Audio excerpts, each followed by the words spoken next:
My name is Rachel Board, and I'm the President of the German European School Association and Chairperson of the Board of Governors. Well, I have a fairly easygoing, friendly personality, although I do find myself a bit reserved and shy in front of the cameras. All right, Rachel, let's do our interviews. Thank you, Mark. Pleasure. This is the fun part of the conversation. I would recommend media training to other people. I think it's very important if you have to present in front of a large group or in fact take questions from the media to have the skills and experience and the structure to handle the questions that are presented. So in our tennis match, Yep. 0-0 first set. Let's see that we can get going. You know, looking anecdotally at least, you hear of a lot of people having left Singapore, and I'm surprised to hear you say that student numbers are stable. Because anecdotally, you hear so many people have left, so many apartments are now empty. Isn't that the case, that lots of people have left? Well, that's what you read in the newspapers. But I think for us at Jess, it hasn't been our experience. Our numbers have like every other year, we have some fluctuation, but our numbers have stayed relatively stable. And we think that that's a reflection on the quality of the education program at Jess, the community school that we are, a not-for-profit school. And I think people have bought into being part of our school. They're not looking to move. So we've been very fortunate to have stable student numbers. It could, of course, be part of some of the initiatives that we're rolling out. And we have a new initiative for 2022, which is our Beyond Classrooms program. Right. But doesn't that also then mean that the fees are going to stay steady as well? Well, looking ahead, we look at our fees every year, but at the moment it would be just done in context of an annual review. But so there will be an increase next year. So in context of where we always review our fees, but actually it's more important to look at what we do with the revenues that we have. And as a not-for-profit organisation, all the revenue we collect goes back into the school.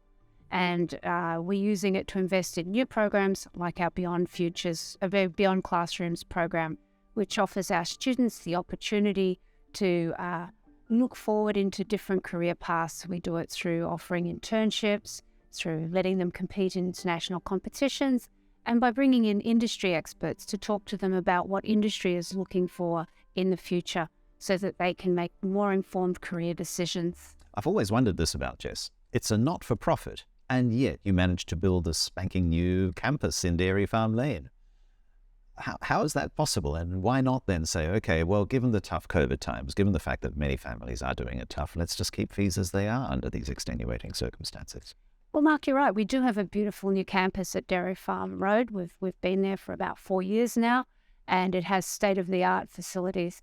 And it allows us to offer the best education for our students. We have this new initiative we're rolling out this year, which is the Beyond Classrooms program. And it's very much about helping our students look forward in making their career decisions to go beyond the foundations of education and really move into looking at what might be the future to help them make these informed decisions by giving them the opportunity to work with companies through an internship program or to compete in competitions where they compete against the best in the world, and also to bring in our industry partners to help them explain to the students what industry is looking for going forward. You know, there's an opportunity for the kids to perhaps with these internship programs to go out and really explore what it is they might want to do. So where they may have started to think they wanted to do science, just imagine you go off into a company and you work in the laboratory and you decide maybe that's not really for you. But then through an internship program where maybe you can also work in sales and marketing, it gives you that broader scope of how the company works, and you might then decide that you want to major in business and you go off on a different path. And so hopefully you look back and you go, oh, I may help make the right decision by being involved in that Beyond Classroom program. And that was all because of Jess. And you mentioned Evonik as one of your industry partners. Evonik, of course, is a major polluter in northwestern Germany. How much do you feel Evonik still needs to come to the party when it comes to its CO2 reduction targets? we're very lucky to have a number of industry players. Evonik is just one of them, but they're all very kindly sharing their expertise and knowledge with Jess to help overcome issues in the world, and looking forward into what their organisations see as the challenges for business and how to work to overcome these. So it gives the kids the opportunity to work in an organisation and decide whether they want to be involved in sustainability or in science or a large number of other career paths that have come open. And that's only possible for us by the support of our corporate partners. Bayer also got itself into a lot of hot water through its acquisition of Monsanto. I mean, a company which Bayer, by definition, a chemicals company, was already, I guess, sailing close to the wind where CO2 emissions are concerned. And then they ventured into genetically modified crops. Do you think Bayer's reputation has taken a bit of a hit from that? Look, I'm not really in a position to comment on any of our corporate partners. Well, it's I don't really have the expertise and the background or the knowledge to comment on those sorts of things. But I can say that we are very grateful for having a number of industry partners who come in and support our school, and in particular support our children's education. I think that corporate partners provide a firm base to partner with to bring that extra expertise into the school. Let's turn our attention now to the fact that, what you are teaching. It sounds like you've gone much more vocational with internships and things like that. Are you finding that the world generally is moving away from those academic streams where employers were always, by definition, by default, looking for graduates of universities, that we are actually heading into a more hands-on environment where even the less academically gifted kids can perform well? Look, I think there's a need for both. But I think that education, it's changing. The future of education is changing. At Jess, we have a philosophy of academic excellence, but where we have our students try to reach their full potential. We enable them to do the best that they can do, even though we're a non-selective school, so it offers a range of education for from the people who have very strong academics to those who moderate academic achievers, but we help them all reach their full potential. And I think that that's really important. And these programs like our Beyond Classrooms program help support all of them. It's not only for those who may be looking at a vocational need, but through competing in these international competitions, our students are competing with the best of the best to see how far they can push things and to see how they sit within the world for the different things that they want to do. Time out. How are you doing? Okay. Who's winning? 6-4, 6-4? I think she's doing really well. How are you doing? Okay, I think. Can you just briefly reflect on these specific talent themes and how they all came to play? Did you see the upside potential in them? Were there any blind spots that you also recognized in the exercise? So I think the achiever and having the checklist and the focus or the structure really helps. I think that that's something that I can definitely work on and play with for future. I think that understanding my need to prepare and put facts and the data together is something, I know it's something I do, but now I have a structure to play with it. So I think that that's also so good.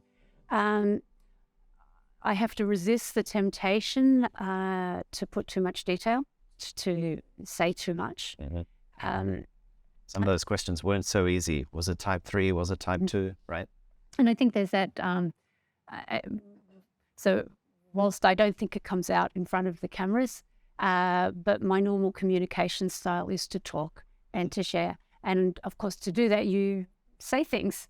And in this environment, you're not supposed to say too much. So it's sort of working against the natural style of building rapport and I don't know, working with people. So it's, I have to think more. I have to be conscious of that. And what specifically are you thinking?